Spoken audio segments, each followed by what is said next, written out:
Hello there, welcome back to Football-Oranje, your home of Dutch football in the English language. I'm Michael Statham. Today we're joined by James, who's from the Heart and you don't have to tell us the name of your podcast.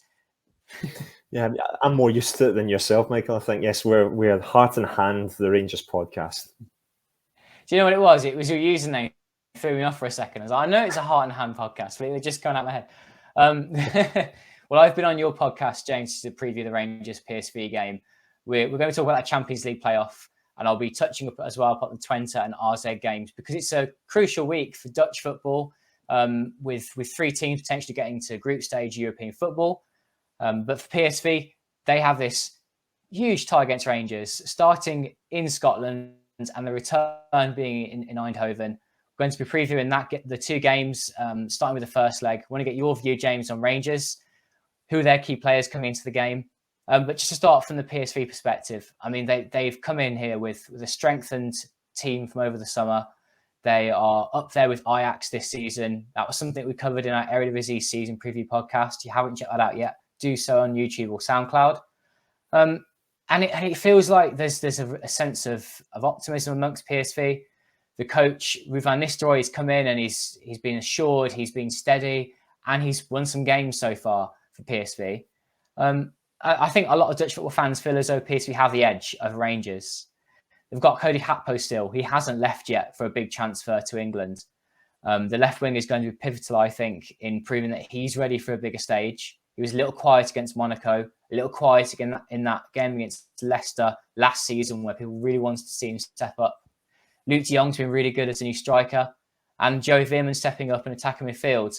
Just feels like all things are going well for PSV. And it's going to take some performance from Rangers at Ibrox to undo that. Rangers are so dangerous at home, aren't they, James? Do you think that them playing at home first might be a disadvantage to Rangers? I think back to the Europa League campaign that we had last season, and I think it was quite a few of the games where the second leg was at home, and that certainly helped us. I think of the Leipzig semi-final, the game against Braga as well, where we had to overturn deficits in the home leg. The one time where we were at home first, that was against Red Star Belgrade, but we really kind of killed off the tie in that leg and went over to Serbia and got a draw, and that was fine. This is a different proposition, of course, and I think any team really that will have the fan base that both Rangers and PSV have and the stadium that they can offer, would want to have that advantage of being home at for the second leg. It's a bit different nowadays, obviously, without the away goals, which would have made an even bigger difference, possibly a leveller in that sense. So I think purely on that, when you were looking at it from a point of view of home advantage, it is certainly more favourable for PSV in the second leg. And I guess that Van Nistelrooy can go into the first leg with an idea of, would like to win the game, but if it's a draw, it's really not a problem because we feel confident going back to Eindhoven with the tie still level that they could get the job done at their home ground in the second leg, I guess. Tell us more about Gio van Bronckhorst and his impact since he's come in as manager. Of course, Dutch football fans remember him from his time at Feyenoord, winning plenty of competitions in his 3 years there. But tell me more about him. Tell me more about the team that Rangers have. Why do they get so fired up for those home games? Of course, the crowd are incredible. But what is it about these players that are so tuned into that atmosphere that pulls them through, like in their last European qualifier against Union Saint-Gilloise? Because they really used that in the second leg. There was that feeling after the first leg. It was an off day. But what the difference really back in Scotland? Yeah, the players thrive on playing in front of an Ibrox crowd that really back them and are really, when us as fans are asked to do that for a game like Union Saint-Gilloise, we really stepped up to that challenge. There was talk from the Union players that Ibrox isn't going to be an issue, it's not going to be a problem, we've seen that last season in terms of what they've done, but we're Union Saint-Gilloise, we'll go there and we'll be absolutely fine. They were absolutely affected by the crowd ultimately in terms of that. But I think that's one of the many things that Gio van Bronckhorst is able to kind of tap into with Rangers, because he is someone who understands what Rangers fans are about, having played for the club. back in the late 90s, early 2000s. He's someone who knows all about what the club stands for within Scotland, within Glasgow, and what we demand from our team. We demand to go out and perform and win any kind of game. That doesn't matter what type of game you're playing. We go in with the expectation we want to win it, much like what will be the case for these couple of ties against PSV. I think his sort of tactical, knowledge is very much there and is helped by guys like Dave Voss and Roy Mackay, and we've recently brought in a new coach in Dr. Cherry Bowley, who will certainly help with that as well. We're quite good at being quite flexible, I think, at times in terms of the shape. Certainly rely on a lot of very specific players within that. But whether we need to go a back three or a back four, we're a team that's not afraid to make those kind of changes. That was part of the problem for the Saint-Gilloise game, where we made the decision to almost go more conservative with a back three, and that really didn't make sense in terms of that for the way that the game was panning out, and that just didn't help us at all, I think, in terms of that. So there are times where those decisions are incorrect, but the decisions that were made in the game on Tuesday there were absolutely the right ones, and that ultimately helped us with that as well, along with all the other factors that we mentioned. So, he's a manager who knows how to get those kind of results in Europe and able to use the home crowd in that respect, which is why, from our point of view, the first leg is so important. We, in my opinion, really need to go and win that game, and we're capable of doing it, so that we go to the Netherlands with the ability to then sit in a bit deeper, because we can make those kind of tactical changes and have the right sort of lineup that could potentially defend that. So that's what will make this quite interesting in terms of, it's almost like a Mexican standoff. Who's going to raise the pistol first, ultimately, between the two managers? So I think from, if there's a neutral in this fight, kind of looking at this game, I think they would find that a really fascinating watch.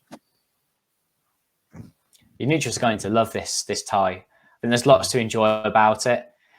I think that PSV can go to Scotland and have a bit more resilience about them. They did the last time they went to play in the UK, when they went to go and play Leicester away. I think there's a similar sort of standard of battle going on here. Leicester were a good team last season, and I think when PSV went to Leicester, they sat back too deep in the second half. And I think that this is something that needs to change this time. Van Nistelrooy is playing a bit more of an open style, but obviously not too open. But he's not afraid to go for it a little more. And that excites me, because PSV have got these attacking players now where they can be confident that they're going to come up with something special. You raised there that Van Bronckhorst is quite flexible in his systems. And I know James, on the Heart and Hand podcast, we talked about how at Feyenoord, actually, he became a little stale with what he was trying to achieve with Feyenoord, and he wasn't changing too much what he was trying to do. So that was a little interesting to hear there. That he's doing things a little differently at Rangers. How do you think they might set up against PSV, and what do you think is going to hurt them? What kind of weaknesses would you want to be exploiting against PSV? I think that really depends on how much Van Bronckhorst and co will rate PSV, in terms of that, whether they feel that they're at a level that demands just that little bit extra solidity at the back, and whether we need to be a bit more flexible in that sense. I think we are, we're very strong out wide, I would say. I think some of our best attacking players will be in the wider areas. Ryan Kent, for example, is someone who, will play on the left-hand side, will look to cut in, but can also go to the byline, can either cross or indeed cut inside to have a shot. Our right back, James Tavernier, who's renowned throughout European football for being one of the most attacking right backs around, for the stats that you get off the back of that, whether it be set pieces or goals in open play, it doesn't really matter. He knows how to find the net, but has the fitness levels to be able to do all of that stuff while still playing as a right back. Still does that part of the job as well. So he's really important to that too. What's interesting right now is there's a lot of the newer players and newer signings that we've brought in, they feel quite important going into a game like this from an attacking point of view. Guys like Tom Lawrence, for instance, people in the UK will know about him in terms of what he's been able to do for Derby County, and him coming up to Scotland to play for us. And we saw in that game against Saint-Gilloise, he was, for me, the best player in the park for us that night because of, he was always wanting to get the ball, wanting to be that guy that through the middle could influence things in terms of that. So, that battle between him and Sangari, for instance, is going to be really, really interesting in terms of that face-off. Much like the face-off between Gus Till, who I'd imagine would play as that kind of attacking midfielder, against someone like John Lundstrom, who is a really solid holding midfielder, really strong in the tackle, very, very clever with a pass as well, and can occasionally score a goal from distance too. So there's lots of different things. I'm not sure. For me, I don't think there is, one specific way in which we are going to play that we're, the strongest at that we're going to try and exploit. There's lots of different variations depending on, what goes on in game. And that bodes well for us in terms of that, because up against a team like PSV, who, as you've, helpfully told me, will be looking to take advantage of the crossing into the box for someone like Luke de Jong, for example, whether that can be Cody Gakpo that can influence that from the left, and guys like de Jong, Till, or even Joey Veerman might be able to take advantage of. If that's what their consistent game plan is going to be, I'm not saying that's what it will be, but if it was, for instance, then we've got someone like Connor Goldson who, last season Europa League, he stood out for interceptions, for instance. So he would be looking to have a strong night there. We would need that to be the case because he is by far and away our strongest central defender and most experienced as well. And then who plays up front? There's a variety of options, whether it be Cholak, whether it be Morelos. Again, it comes down to, there's different players that can do different things within a game, and what Van Bronckhorst decides is what we need. He'll then go with that player. I would expect it to be Morelos, but if it turned out to be Cholak that played up top, I wouldn't be looking at it and thinking that's a problem, Okay, so some of these battles I can see happening on the pitch already. One's got to be Luke de Jong playing at top, coming up against Connor Goldson.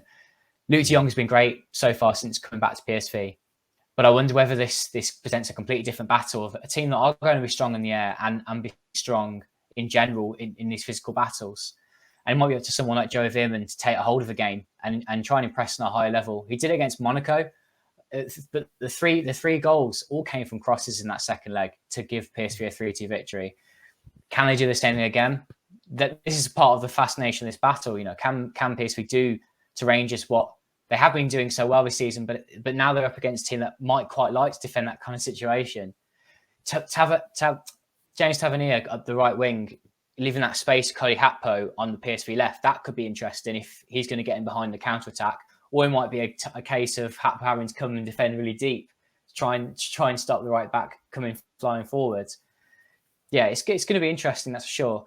You touched upon Sangari then, and he's someone that's taken a lot of people's interest online. Defensive midfielder, has been really strong in tackles, a great screen to the defensive back four. He could be key again, but he hasn't been the perfect player. He's been given a few too many fouls away. Just to sort of take the gloss off what he's doing so well at PSV, and him signing the contract there is definitely a good thing for the club. He definitely adds a lot more to this team than if he weren't there.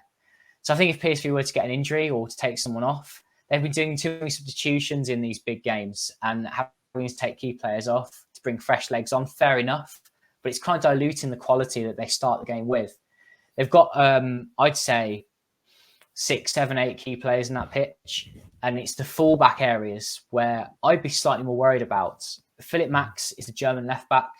He's all right. He's great attacking, but defensively sometimes there's little to be desired. And also, he's been replaced a few times by a 19-year-old Norwegian fullback, Fredrik Uppergaard. If he comes on again, I'm a little worried in that situation too, because he is someone who is a little too young and too raw to be playing these kind of occasions, but he's been given the trust by Van Nistelrooy. He was given these 60 minutes against Monaco, if you include that extra time. And And whilst they won the game, he's someone who, when I've watched before, I've been a little worried about. And the same on the right side too. We've got Philip Mwene and Kijana Herver, two players who just haven't got enough top-level experience yet at right back. So the wide areas could be a fascinating battle, like we've been saying. And it's whoever comes out on top of that, I suppose, isn't it? At the minute, it sounds like PSV might be facing some heavy pressure in the Ibrox match, but I have confidence still that whilst this will be close, in the second leg, they will be able to edge past. Do you feel more confident after giving that information? What's interesting for me, and as I was kind of thinking about this, because I've had a wee look at the PSV squad. You talk about the key players, that are there that will likely start the game, barring any kind of injury issues.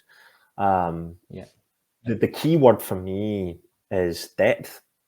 And I look at our squad right now, and I mentioned it a couple of times in terms of, who's going to play up front. Will it be Morelos? Will it be Čolak? We have two guys that could well play there, and people maybe don't quite know yet what that'll be. Obviously, depending on what happens in the game on Saturday against St Johnstone, things might look a lot clearer. But for instance, we have that option off the bench if one of them isn't working from the start. The same at right wing, whether you go with Rabbi Matondo, who's another new arrival, or Malik Tillman, who is really impressing so far for us. Ryan Kent or Tom Lawrence is there. You've got loads of different options, I believe, off the bench, depending on the scenario. If you need someone that's going to run in behind and exploit maybe spaces in the defence, then we've got a guy in Scott Arfield who that's the best thing that he does. Now, he might not start every week. He might not feature an awful lot for a stretch of time, considering the type of squad that he's got. And he's one of our more experienced players. But that specific role that he's able to do, and it was something that we saw in the game on Tuesday, and even though we weren't able to exploit it, I thought he was doing a really, really good job at forcing the defenders to think, right, we've got this guy we need to deal with as well, to make those kind of sort of late runs in. So I feel more confident in the sense that we have options to change things within the game in terms of players as well. If Borna Barisic isn't working at left back, we can bring on Ridvan Yilmaz, who we've just spent £6 million to bring in from Besiktas, to offer us that bit of extra threat from left back. And we are a team that does like to attack from the kind of full back area. And what you said there about Cody Gakpo versus James Tavernier, you're right. And it's about who's willing of those two players to say, no, I'm the one who's going to be in charge of this battle tonight out of the two of them. And Tav is someone who more often than not gets his way in terms of that. And it's whether Gakpo is of that same mentality, then you have a really interesting battle between those two players. So, I don't look at the PSV squad and say, they have a lot of those same kind of benefits in terms of those different options. I would say I think that the PSV starting lineup would still look probably the stronger of the two, but then it's that balance of how far into the game do we get, and if it's still at 0-0 or 1-1 or something like that, then we might be able to make those kind of changes that can help influence and change the game to make it a 2-1 or a 3-1 at full time at Ibrox, to then make it a much harder job for PSV in the second leg, which is what we have to do. As I say, we need to make sure that we give ourselves a really strong chance after the home leg, because we'll be going to a tough stadium in PSV. But we would have said the same about Borussia Dortmund, and we went to Dortmund and won 4-2. So, as much as it's going to be a really great night in Eindhoven for the number of fans that are going to be there, and there will be plenty of Rangers fans travelling over, as is always the case in these big European nights, any European night really. This won't be something that the players of Rangers will have any fear of, because we've faced tougher challenges, all due respect, and come out the other side of it. Yeah, no, it's all fair points, James. I can see where the confidence comes from for Rangers, and you are right. I think PSV do edge it with their starting 11, but these substitutions worried me last season with Roger Schmidt when he was head coach, and so far this season with Van Nistelrooy. When you're in the Eredivisie, you're winning 3-0, and you can bring on some extra players. That's great. But when you want to try and keep the intensity up against Monaco, you can't start bringing on some rotation players and expect the same kind of quality. That's what happened. And I think PSV were a little lucky to get past Monaco because of that. So let's see how we go. Now, James, I am going to put you on the spot here, as we do with all of our guests in these patch previews. I would like a prediction from you. How do you think it's going to go, first leg and second leg? So for me, I think that in the first leg, it will be a tight game. It's going to be a tight tie, to be honest with you. I never, ever predict against my team, though. It's just not something I will ever do. It doesn't matter who we're up against. I'm always going to predict that we're going to win. So, this is more a prediction out of me being the type of fan that I am, rather than looking at it from a dispassionate point of view. To give a prediction, I would say that I think Rangers will win the first leg 2-1, and we'll travel to Eindhoven, and I think a dramatic 1-1 draw in Holland will see Rangers into the Champions League group stages once again. I don't think it's also. I think it's going to be very tight. I think the first leg, PSV walk away with a draw. I think that's what the difference will be. That home leg, that they can come away with something. It could even be a 0-0. But I'm going to go with 1-1 in the second leg. PSV win it 2-1 and then 3-2 on aggregate. So yeah, it's going to swing one way or the other, isn't it? Same for people watching. We'd love to know what you think. So do drop a comment down below on YouTube or on Twitter. Catch us on Twitter and respond with what your predictions are for the tie.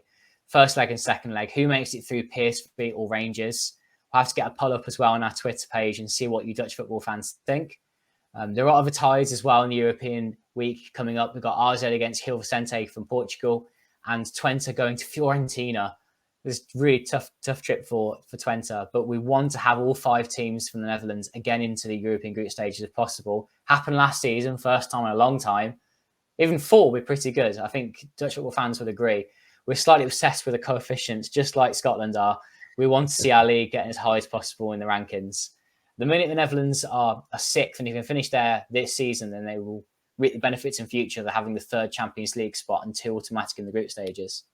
Anyway, if you enjoyed this mini podcast, do give it a like and comment down below your predictions for the tie. Thank you, James, for joining us. And of course, if anyone's interested, please do check out the Rangers podcast. I'm sure if there's any Rangers fans watching, you probably already know about it, the Heart and Hand podcast. I think it's the must, isn't it, for Rangers fans? Would you agree, James? Again, I'm going to be biased on that one. Absolutely.